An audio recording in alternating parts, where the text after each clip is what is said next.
Hello students. आज हम करेंगे कक्षा 4 की एसएसटी की किताब जो है हमारा भारत का पाठ नंबर 3, भारत के ऊंचे ऊंचे पहाड़ भारत की शान। इसमें हम पढ़ेंगे भारत के पहाड़ों के बारे में। चलिए इस पाठ को शुरू करते हैं। चौथी कक्षा के कला अध्यापक मतलब ड्राइंग के टीचर ने बच्चों को एक प्राकृतिक दृश्य बनाने के लिए कहा। अधिकतर बच्चों ने पहाड़, उसके पीछे उगता हुआ सूरज और साथ में कुछ पेड़ पौधों के चित्र बनाए। एक बच्चा था आलोक, उसने तो पहाड़ से निकलती नदी का भी चित्र बनाया। कला शिक्षक ने सभी बच्चों की ड्राइंग को बड़े से बोर्ड पर लगवा दिया। फिर जो ड्राइंग के टीचर थे उन्होंने सबकी ड्राइंग लेकर के एक बड़े से बोर्ड पर उनको लगवा दिया। अगला पीरियड सामाजिक अध्ययन का था। सामाजिक अध्ययन के अध्यापक ने आते ही बच्चों के बनाए चित्र देखे और खुश होकर बोले, चलो इन पहाड़ों को चित्रों से निकालकर भारत के नक्शे पर रखते हैं। यह कैसे होगा? आलोक बोल उठा। आलोक जो बच्चा था उसने पूछा कि इन ड्राइंग के चित्रों को उठा करके हम भारत के नक्शे पर कैसे रख सकते हैं? बच्चों, हमारे देश में उत्तर से दक्षिण तक कई जगह पर पहाड़ हैं। आज हम उनके बारे में पढ़ेंगे। फिर टीचर ने क्या किया, उन्होंने भारत का एक बड़ा सा मानचित्र यानी नक्शा दीवार पर लटका दिया और बोले, आलोक तुम अपना चित्र सबसे ऊपर उत्तर में लगा दो। आयशा तुम अपना चित्र राजस्थान में लगाओ। सभी बच्चे अपनी ड्राइंग लगाने की जिद करने लगे। फिर क्या हुआ, अध्यापक ने स्वयं ही चित्रों को मानचित्र के मध्य में पश्चिमी तथा पूर्वी समुद्र तट से थोड़ा हटकर लगा दिया। देखिए बच्चों, हमने ये दिशाएं पढ़ी थी, उत्तर, दक्षिण, पूर्व और पश्चिम।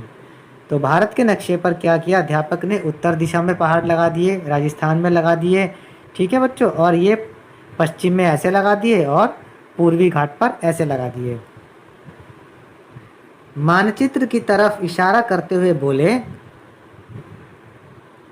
देखिए भारत में पहाड़ कहाँ कहाँ हैं। फिर टीचर ने पूछा कि नक्शे को देखो और ये बताओ कि भारत में पहाड़ कहाँ कहाँ हैं।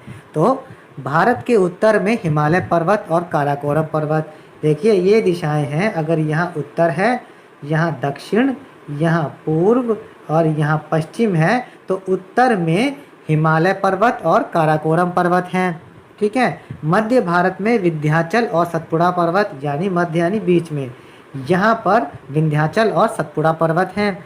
पश्चिम में पश्चिमी घाट पर्वत, यानी पश्चिम में इस तरफ पश्चिमी घाट पर्वत और अरावली पर्वत है इधर। और पूर्व में पूर्वी घाट है, पूर्व दिशा में यहाँ पूर्वी घाट हैं। हिमालय पर्वत का नाम आपने अवश्य सुना होगा। यह पर्वतमाला भारत के उत्तर से प्रारंभ होकर उत्तर पूर्व तक एक तलवार की तरह फैली है।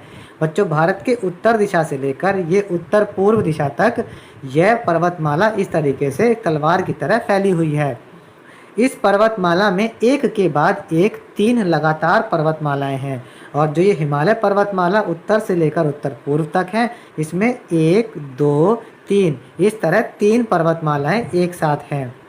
इन्हें मुख्य हिमालय, जो ऊपर वाली है उसको मुख्य हिमालय, बीच वाली को मध्य हिमालय कहते हैं, और शिवालिक की श्रेणी कहते हैं, जो सबसे नीचे है उसको शिवालिक श्रेणी कहते हैं।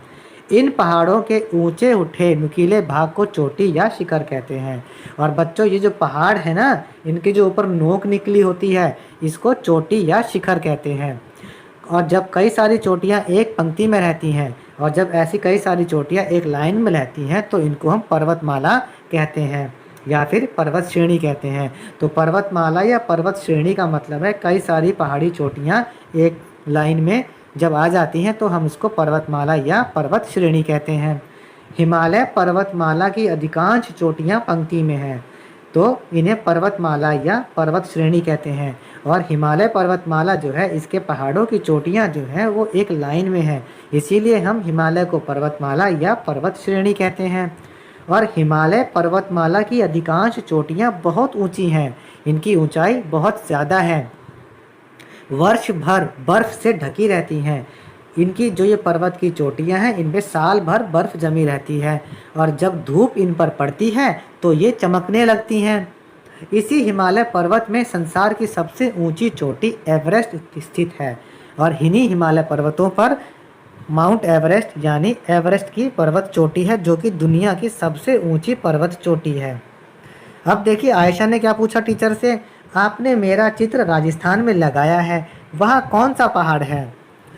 फिर अन्य बच्चे भी पूछने लगे कि उनके चित्र जहाँ लगे हैं वहाँ कौन से पर्वत हैं। तो टीचर ने बताया कि राजस्थान में अरावली पर्वतमाला है। आज से करोड़ों वर्ष पहले ये भी हिमालय की तरह ही ऊंचे थे। जो अरावली पर्वतमाला है इनकी पर्वत चोटियाँ भी करोड़ों वर्ष पहले हिमालय की तरह ही ऊंचे थे, किंतु आज वे अपर्दन के कारण छोटे पहाड़ों के रूप में रह गए हैं। बच्चों, अपर्दन का मतलब होता है घिस जाना। जैसे ये पहाड़ की जो ऊंची चोटियाँ होती हैं, क्या होता है, हवा जब चलती है या पानी जब बहता है तो वो इन चोटियों को धीरे धीरे काटता रहता है, जिससे कि ये छोटी होने लगती हैं और ये घिस जाती हैं। इसको ही अपर्दन कहते हैं। इसी तरह विंध्य और सतपुड़ा पर्वत हैं। ये भारत के लगभग मध्य में कम ऊंचे पर्वत हैं और भारत के बीच में विंध्य और सतपुड़ा पर्वत हैं और इनकी ऊंचाई भी कम है। पश्चिमी घाट एवं पूर्वी घाट पर्वत भारतीय प्रायद्वीप में है। और बच्चों देखिए, भारत का जो नक्शा दक्षिण की तरफ है ये इस तरीके का है। इसको हम प्रायद्वीप कहते हैं क्योंकि भूमि का यह हिस्सा 1, 2, 3 जगह पानी से घिरा हुआ है और कोई भी भूमि का हिस्सा जब 3 जगह पानी से घिरा होता है तो उसको हम प्रायद्वीप कहते हैं। इसीलिए भारत के इस हिस्से को हम भारतीय प्रायद्वीप कहते हैं। अब देखिए, यहाँ पश्चिम में यहाँ पश्चिमी घाट पर्वतमालाएं हैं और यहाँ पूर्व में पूर्वी घाट पर्वत हैं। इनमें पश्चिमी घाट पूर्वी घाट से अधिक ऊंचा है। यानी देखिए, जो यहाँ पर पर्वत है पश्चिमी घाट, ये पूर्वी घाट से ज़्यादा ऊंचा है। यहाँ की जो पर्वत है वो कम ऊंचे हैं, पश्चिमी घाट के पर्वत ज़्यादा ऊंचे हैं।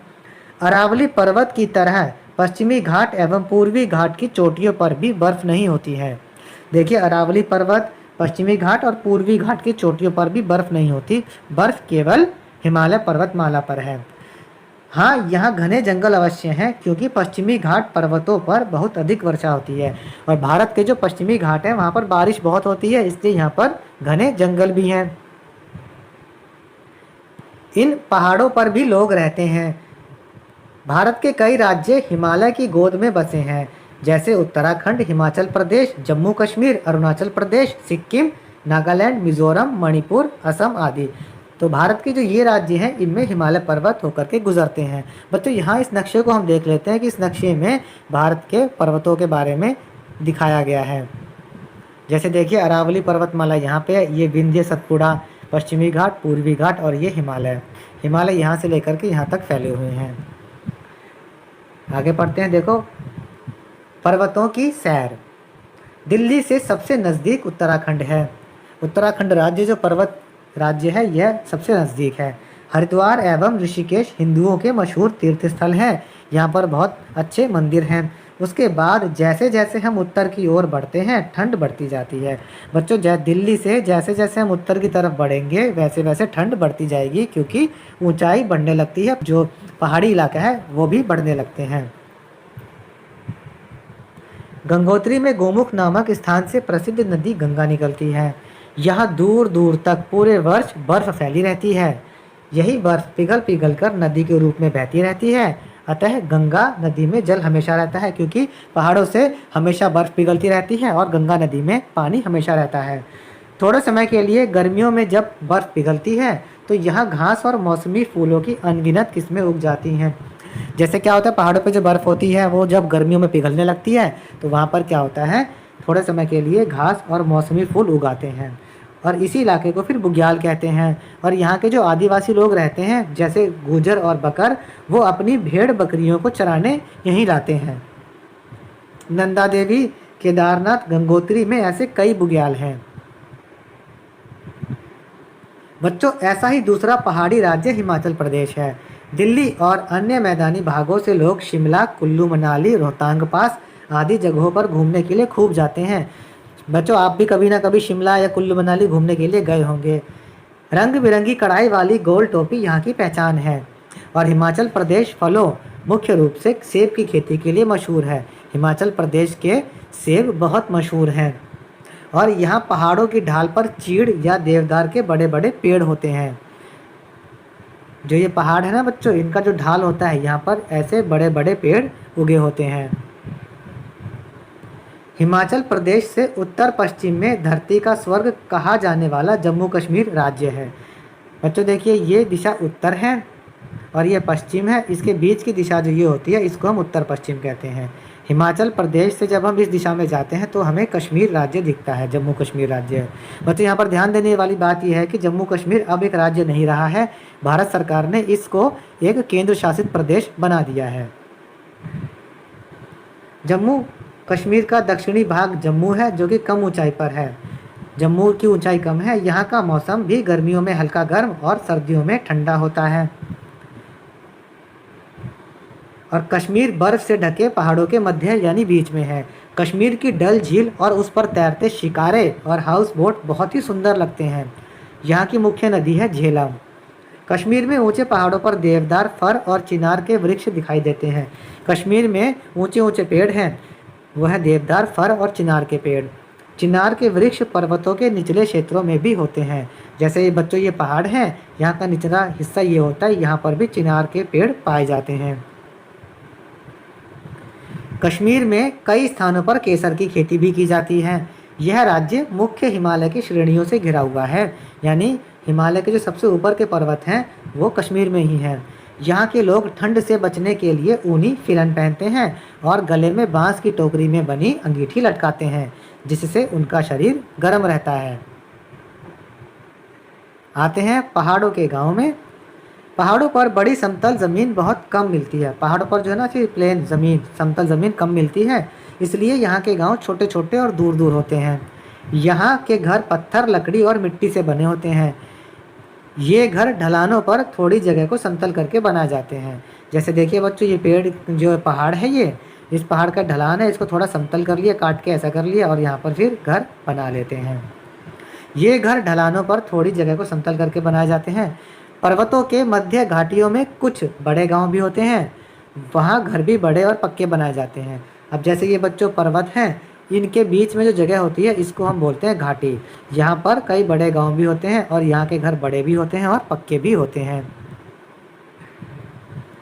पहाड़ों पर ढाल होता है, इसलिए ढलानों को समतल करके छोटे छोटे खेत बनाए जाते हैं। इन्हें सीढ़ीदार खेत कहते हैं। बच्चों देखिए, ये जो है एक पहाड़ है, इसका ढलान है। यहाँ पर अगर हम कुछ भी बोएंगे तो वो नहीं हो पाएगा। वो इसलिए क्योंकि अगर इस पर पानी बहता है या हवा चलती है तो यहाँ की मिट्टी खिसक के नीचे आ जाती है। हम क्या करते हैं ऐसे में, हम इस ढलान को काट कर ऐसे कर देते हैं, सीढ़ियों की तरह बना देते हैं और फिर यहाँ पर हम फसल को बो देते हैं और इन्हीं को हम सीढ़ीदार खेत कहते हैं। अब इसका फ़ायदा क्या होता है, इस तरह के खेत बनाने से मिट्टी बहकर नीचे नहीं जाती और यहाँ के लोग बहुत मेहनती होते हैं। खेती करने के अलावा ये भेड़, बकरी और अन्य दुधारू पशुओं को पालते भी हैं। यहाँ की महिलाएं ईंधन के लिए जंगलों से लकड़ियाँ इकट्ठी करती हैं, चारे के लिए घास काटती हैं और साथ ही घर एवं बच्चों को भी संभालती हैं। बच्चों आज हम इस पाठ को इतना ही करेंगे। पहाड़ों की समस्याएं जो हैं इसको हम अगले वीडियो में करेंगे।